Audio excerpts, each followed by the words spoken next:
बिस्मिल्लाहिर्रहमानिर्रहीम। Question number 3, उसने कहा check the position of the point with respect to the circle. ये equation of circle दी हुई है। उसने कहा check the position of a point, इस पॉइंट की पोजीशन बताएं। पोजीशन चेक करने के लिए आप ये करेंगे, सबसे पहले इक्वेशन को इक्वल टू 0 बना लेंगे। इक्वल टू 0 बन गया, प्लस 81 है, इधर आके क्या हो जाएगा माइनस 81। अब आपने क्या करना है, ये जो पॉइंट है आपके पास 5 और 6, आपने ये इसकी लेफ्ट हैंड साइड में पुट करना है। लेफ्ट हैंड साइड, आपने इसकी लेफ्ट हैंड साइड में ये पॉइंट पुट करना है, ये 5 और 6। 5 और 6 आप पुट करें, x की जगह 5, y की जगह पे 6, तो हमारे पास आंसर आ जाएगा 25 जमा 36 minus 81 is equal to 61 minus 81, तो ये आंसर आ गया -20। अगर आंसर आए पॉजिटिव तो आपने कहना है कि जो पॉइंट है वो सर्कल से बाहर है। अगर आंसर आता है नेगेटिव तो आप कहेंगे कि पॉइंट सर्कल के अंदर है। नेगेटिव होने का मतलब, अगर मैं किसी को अगर कोई पॉइंट का जवाब नेगेटिव आए तो आप कहेंगे कि सर्कल के कहाँ है, पॉइंट अंदर है, इनसाइड लाई करता है। अगर ये आंसर पॉजिटिव आता है तो आप कहेंगे कि पॉइंट कहाँ लाई करता है, आउटसाइड द सर्कल, सर्कल के बाहर लाई करेगा। अगर 0 आ जाए तो आप कहोगे कि पॉइंट जो है वो सर्कल के ऊपर वाक़िया है, on the circle.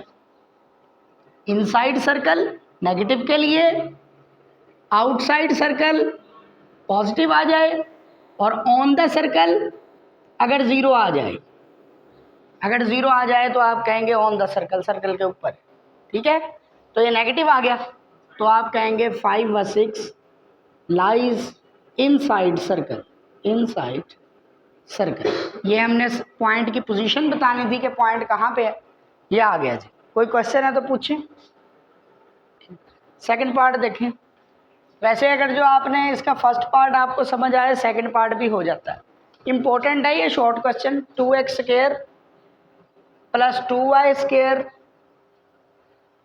Plus 12x minus 8y plus 1 is equal to 0।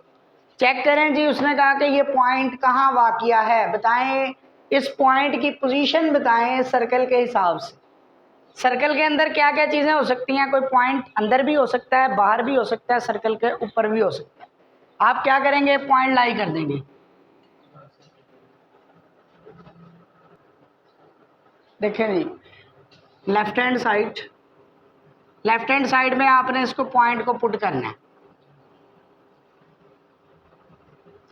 Point को पुट करते हैं जी।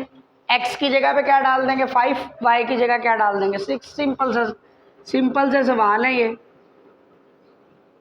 x की जगह पे 5, y की जगह पे 6। ये जो पोजीशन चेक करने वाले सवाल होते हैं ना, ये आसान होते हैं। चैप्टर नंबर 4 में भी है। उधर लाइन है, उसने कहा कि लाइन के हिसाब से लाइन की इक्वेशन दी हुई है, और उसने कहा बताएं कि पॉइंट ऊपर वाक़िया अबव लाई करता है या लो लाई करता है। वो भी ऐसे ही है, उसमें भी x की जगह पहली वैल्यू डाल देते हैं, y की जगह दूसरी। अगर पॉजिटिव आंसर आ जाता है तो फिर वो y के साथ उसकी अलामत मैच करनी होती है, लेकिन इसमें कोई ऐसा चक्कर नहीं है। 25 को 2 से मल्टीप्लाई करें 50 प्लस 72 प्लस 60 माइनस 48 प्लस 1। आप इसको हल करें, कितना आंसर आता है 110। इसको ज़रा प्लस करें, कितना आंसर आता है 143। पॉजिटिव आ गया तो हम कहेंगे so point lies inside the circle. इसको ज़रा प्लस कर लें, मुझे आंसर पे शक लग रहा है क्योंकि मैंने प्लस माइनस नहीं किया, बट डायरेक्ट ही वो वैसे निकाल दें।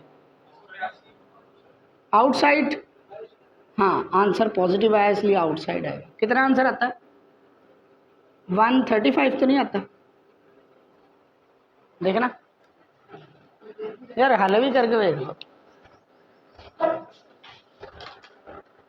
बिस्मिल्लाहिर्रहमानिर्रहीम। उसने कहा find the length of tangent to the circle from, find the length of tangent from the point A to the circle. Length of tangent फाइंड करें।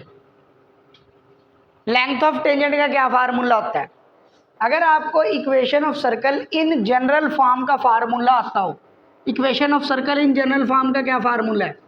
एक्स का स्क्वायर वाई का square plus 2gx plus 2fy plus C is equal to 0। ये equation of circle है इन general form. 6.1 में formula याद किया था, 2 फार्मूले लिख के दिए थे। अच्छा, इसमें आपने सिर्फ चेंजिंग क्या करनी है, बस एक्स वाई की जगह क्या लिख लेना है, x1 y1, और सारी रकम पे अंडर रूट डाल देना।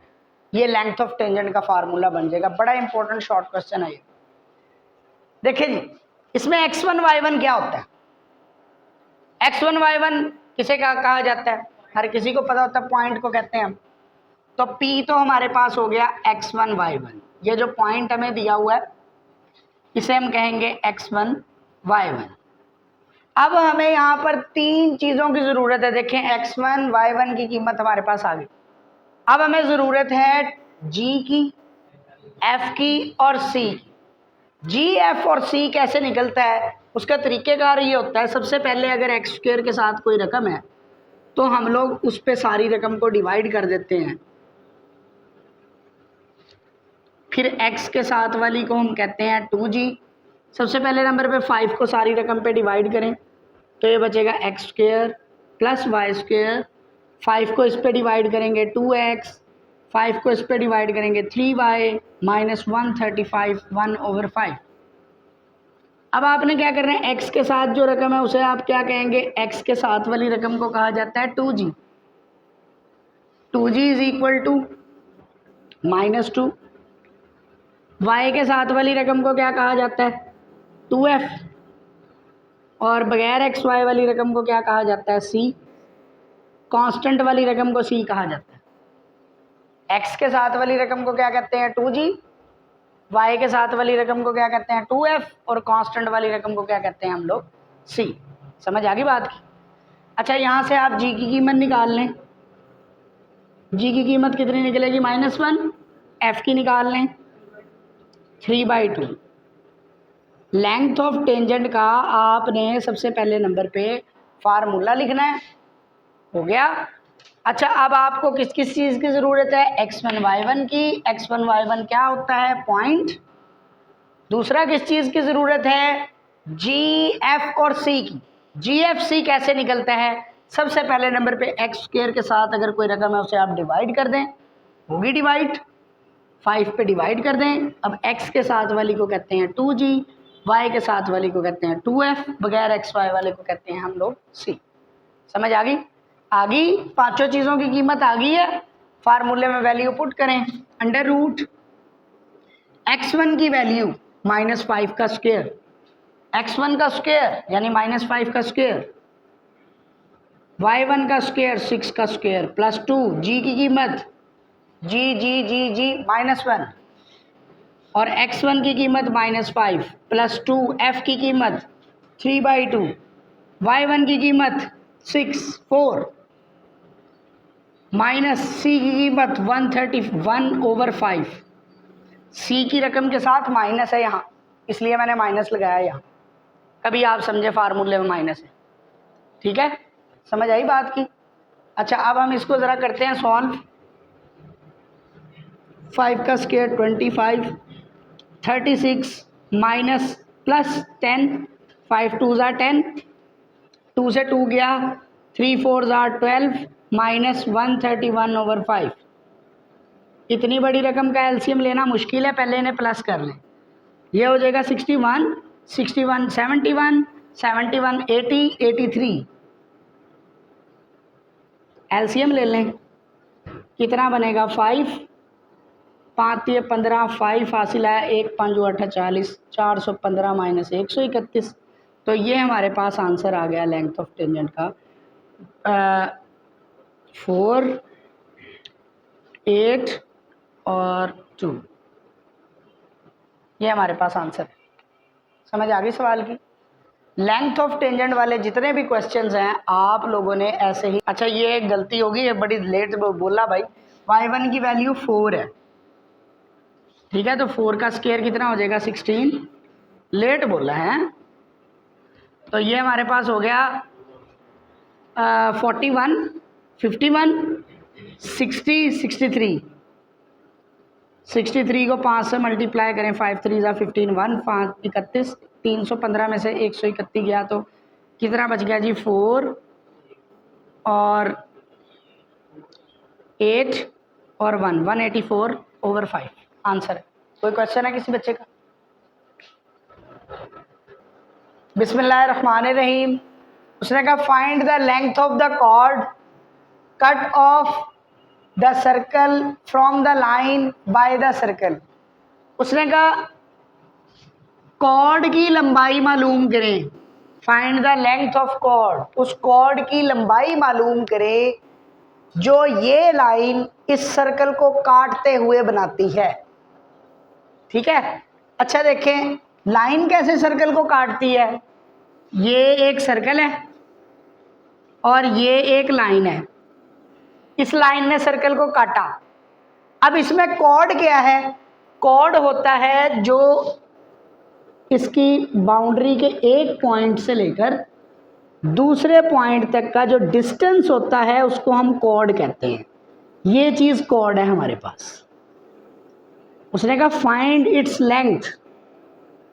आप इस कॉर्ड की लेंथ निकालें, पूरी लाइन की लेंथ नहीं निकालनी, लाइन की लेंथ इनफाइनाइट होती है। आपने इस कॉर्ड की लेंथ निकालनी है, यानी इस पॉइंट से लेकर इस पॉइंट तक। ठीक है, अच्छा लाइन जहां पर सर्कल से मिलती है इस पॉइंट को क्या कहा जाता है? इस पॉइंट को हम लोग कहते हैं पॉइंट ऑफ इंटरसेक्शन। नाम सुना सुना लगता होगा आपको। पॉइंट ऑफ इंटरसेक्शन फाइंड करना आता है आप लोगों को? चैप्टर नंबर 4 में हमने जो है वो सीखा था कि क्रॉस मल्टीप्लिकेशन मेथड की मदद से हम जो है ना पॉइंट ऑफ इंटरसेक्शन फाइंड कर लेते हैं। ठीक है, अच्छा इसे भी हम लोग पॉइंट ऑफ इंटरसेक्शन कहते हैं, लेकिन यहाँ पे क्रॉस मल्टीप्लिकेशन मेथड नहीं लग सकता, ये आपने माइंड में रखना है। क्यों? क्रॉस मल्टीप्लिकेशन मेथड लगता है अगर जो दोनों ही इक्वेशंस लीनियर हो। यहाँ पे ये एक इक्वेशन लीनियर है और ये एक इक्वेशन क्वाड्रेटिक है, तो आप ऐसी सिचुएशन में क्या करेंगे? आप इस लीनियर वाली में से y की कीमत निकाल लेंगे और इसके अंदर पुट कर देंगे। ठीक है, पहले नंबर पे आपने पॉइंट ऑफ इंटरसेक्शन फाइंड करने, यानी कि ये दो पॉइंट्स आपने पहले फाइंड करने। इसे मैं नाम दे देता हूँ, इसे मैं कहता हूँ A, इसे मैं कहता हूँ B। ये डायग्राम बनाना लाजमी नहीं है, मैं सिर्फ समझाने के लिए आपको बता रहा हूँ। ठीक है, अच्छा पहले आपने ये दो पॉइंट्स फाइंड करने, point of intersection. Point of intersection आप कैसे फाइंड करेंगे? इसमें से y की वैल्यू निकालेंगे, इसके अंदर आप पुट कर देंगे। पॉइंट ऑफ इंटरसेक्शन का मतलब ये है आपने x और y की कीमत निकालनी है। किस किस की कीमत निकालनी है? तो यहाँ से आप y की कीमत निकालेंगे और इसके अंदर आप पुट कर देंगे। आपके पास जो है y की कीमत आ जाए, x की कीमत आ जाएगी, फिर वो इसमें डाल देंगे, y की आ जाएगी। आपके पास दो पॉइंट आएंगे। जब आपके पास दो पॉइंट आएंगे तो आप क्या करेंगे? कोड निकालने के लिए, कोड की लेंथ निकालने के लिए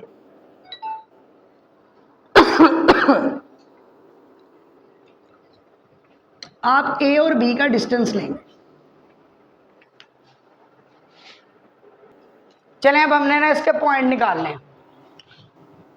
पहले आप क्या करेंगे? इस इक्वेशन में से बिल्कुल आसान है, लेंथ ऑफ कोड निकालने के लिए सबसे पहले क्या निकालना पड़ता है? Point of intersection. Point of intersection निकाल के फिर उन दोनों पॉइंट्स का डिस्टेंस निकालना है, वो लेंथ ऑफ कोड होती है। ठीक है, ये मैंने अभी आपको समझाया। तो आप पहले पॉइंट ऑफ इंटरसेक्शन निकाल लें। पॉइंट ऑफ इंटरसेक्शन कैसे निकालते हैं? इधर से y की कीमत निकाल लें,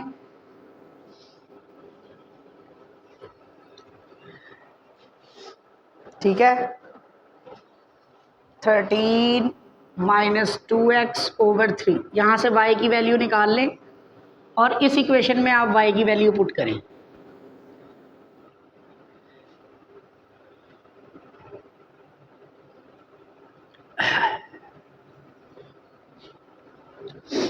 ऊपर वाली का अलग स्क्वायर नीचे वाली का अलग स्क्वायर 9, 9 को मल्टीप्लाई करें सबसे तो ये हो जाएगा 9x²। 9 को इससे मल्टीप्लाई करेंगे 9x², 9 को इससे मल्टीप्लाई करेंगे तो 9 से 9 कैंसल, 9 को इससे मल्टीप्लाई करेंगे तो 26 9 जा, ये हमारे पास बनेगा 234।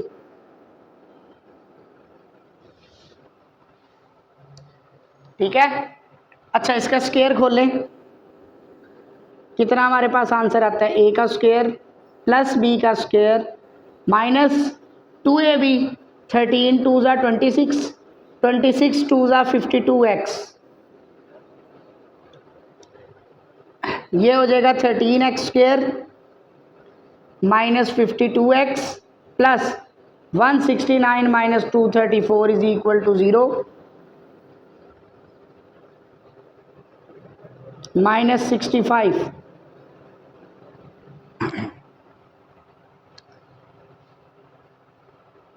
$65 बनता है या 85 बनता है, ज़रा चेक करना।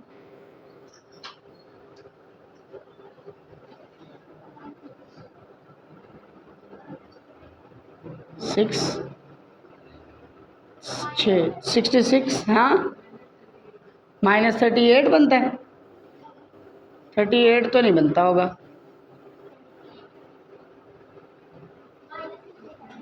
माइनस 65 बन रहा है। हाँ यहाँ 5 बचेगा, ठीक है 65 ही बन। अच्छा ये देखें 13 कॉमन लें तो यहाँ कितना रह जाएगा, x² माइनस 13 दूना 26 और 13 चौका 52, 13 पंजा 65, 13 कॉमन आ रहा है, 13 यहाँ मल्टीप्लाई और उधर जाके डिवाइड,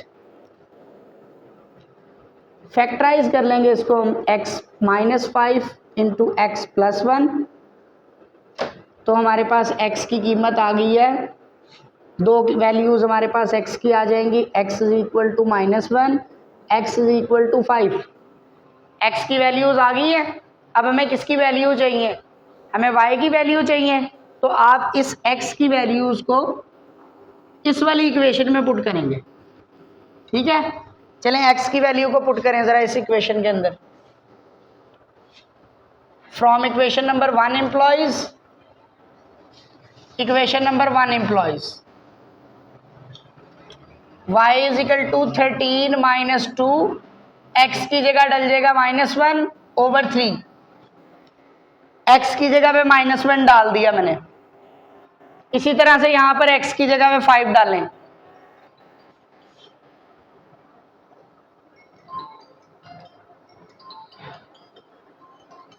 देखें जरा क्या आंसर आता है।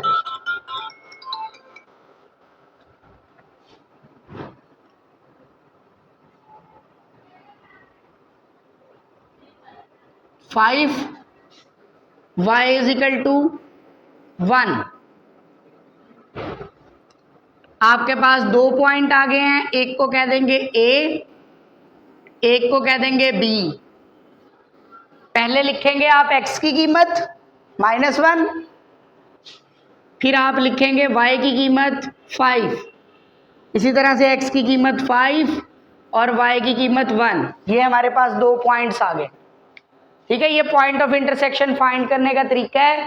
कैसे पॉइंट ऑफ इंटरसेक्शन फाइंड करते हैं, एक इक्वेशन में से y की कीमत निकाल के दूसरे वाली में y की कीमत हम क्या कर देते हैं, पुट, इसके बाद आपको खुद ही पता चलता जाएगा, होल स्क्वायर है, ऊपर वाली का अलग स्क्वायर, नीचे वाली का अलग स्क्वायर, फिर आप 9 से सारी को मल्टीप्लाई किया, ये क्वाड्रेटिक इक्वेशन बन गई, फैक्टराइज किया, x की वैल्यूज आ गई।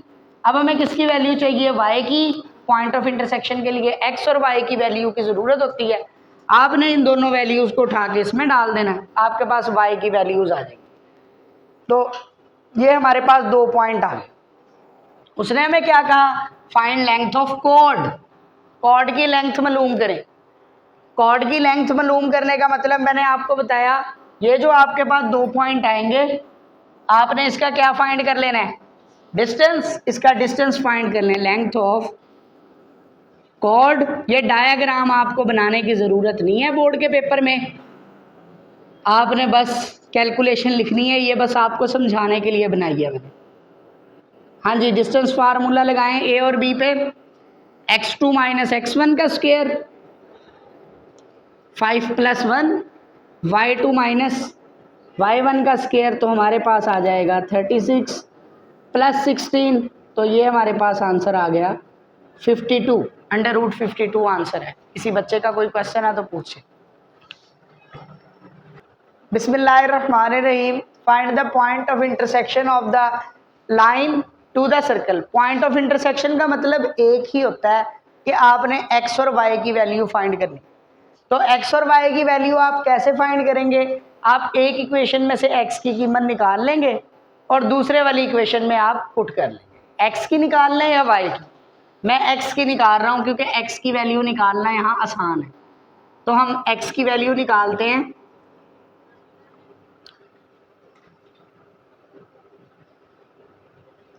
अच्छा, कई बच्चे इस वाली इक्वेशन में से x की वैल्यू निकालना शुरू कर देते हैं।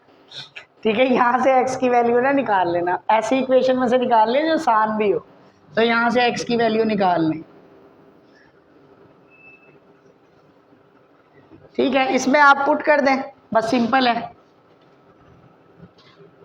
x की जगह पे 6 माइनस 2y का स्क्वायर प्लस y स्क्वायर,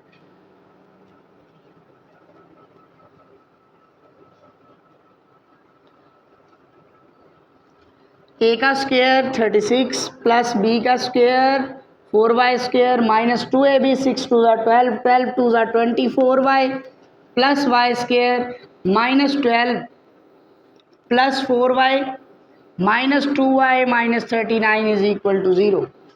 तो ये 4y स्क्वायर और 1y स्क्वायर हो जाएगा 5y स्क्वायर, 24y और प्लस 4y और माइनस 2, तो ये हो जाएगा माइनस 22y। अब 36 ये आपके पास आ गया माइनस 15 इज इक्वल टू 0। 15 5 75, 75 के ऐसे फैक्टर बनाए कि 22 बने। 25 3 इसमें से 5y common, y 3 common, y Nafi 5, आपके पास आंसर आ गया y का। y इज इक्वल टू 5 और इधर से y की वैल्यू आ जाएगी -3/5। y की वैल्यू आ गई। अब आपने इस y, इन दोनों y की वैल्यूज़ को किस में पुट कर देना है? इक्वेशन नंबर 1 में। इक्वेशन नंबर 1 में पुट करें। इक्वेशन 1 एम्प्लॉइज x की आ जाएगी। हमें x और y की वैल्यू सिर्फ चाहिए होती है। 6 माइनस 2 y की जगह पे आ जाएगा 5, 5 2 10, तो x की वैल्यू आ गई -4। यहाँ से भी वैल्यू आप निकाल लें। Equation 1 implies x is equal to 6 minus 2 into Y की जगह पे आ जाएगा -3/5। मल्टीप्लाई करें तो हमारे पास आंसर आएगा 6 + 6/5। एलसीएम लें तो ये हमारे पास x की वैल्यू आ जाएगी 530 + 6 तो 36/5। इसके आप पॉइंट लिख लें। a इज इक्वल टू, पहले हम लोग लिखते हैं x की वैल्यू -4, फिर लिखेंगे y की वैल्यू 5। -4 और 5 और दूसरा पॉइंट आ गया, x की वैल्यू लिखेंगे 36/5 और y की वैल्यू अब हम लिखेंगे -3/5। ये पॉइंट ऑफ इंटरसेक्शन आ गया। सिर्फ point of intersection he find करने का कहा है, लेंथ ऑफ कोड फाइंड करने का नहीं कहा। सिर्फ आपने पॉइंट तक करना है, यहाँ तक। कोई क्वेश्चन है तो पूछ लो।